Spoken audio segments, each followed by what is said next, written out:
আসসালামু আলাইকুম, কেমন আছেন সবাই? আশা করি ভালো আছেন। আমিও ভালো আছি আলহামদুলিল্লাহ। তো আজকে আমি মাছের মাথা দিয়ে মুড়ি ঘন্ট রান্না করব, সেটাই আপনাদের সাথে শেয়ার করব। ভিডিওটা স্কিপ না করে পুরোটা দেখবেন। তো এখানে আমি মুড়ি ঘন্ট রান্না করার জন্য মুগ ডাল নিয়ে নিয়েছি। এগুলোকে আমি হালকা টেলে পানিতে ভিজিয়ে দিলাম 1 ঘন্টার জন্য।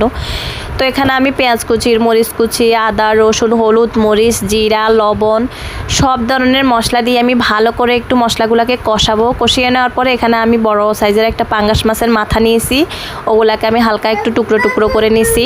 তো এগুলাকে মশলার সাথে একটু ভালো করে একটু কষাবো মাছের মাথাগুলোকে। তো ভালো করে কষিয়ে নেওয়ার পর আমি একটু ঢাকনা দিয়ে ঢেকে আর একটু কষিয়ে নেওয়ার পরে এখানে আমি ডাউলগুলো দিয়ে দেব।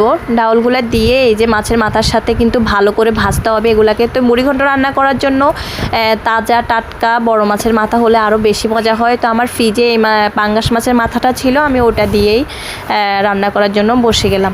তো এখানে আমার যে ভালো করে ডাউলগুলোকে ভাজা হয়ে গেছে। ভাজা হয়ে যাওয়ার পরে এখানে আমি আমার পরিমাণ মতো পানি দিয়ে দিলাম, যাতে ডাউলগুলো ভালো করে সিদ্ধ হয়ে যায়। তো এখানে আমার এই যে ডাউলগুলো প্রায় সিদ্ধ হয়ে গেছে। তো এখানে আমি আমার পছন্দ মতো একটু লাউ শাক দিয়ে দিলাম। এটা মানে না দিলেও হয়, দেয় না, আমি দিলাম মানে আমার টেস্ট অনুযায়ী। তো আমার এই যে মুড়ি ঘন্ট প্রায় রান্না শেষ। এখন আমি খাওয়ার জন্য সুন্দর করে বাটিতে নিয়ে নিব।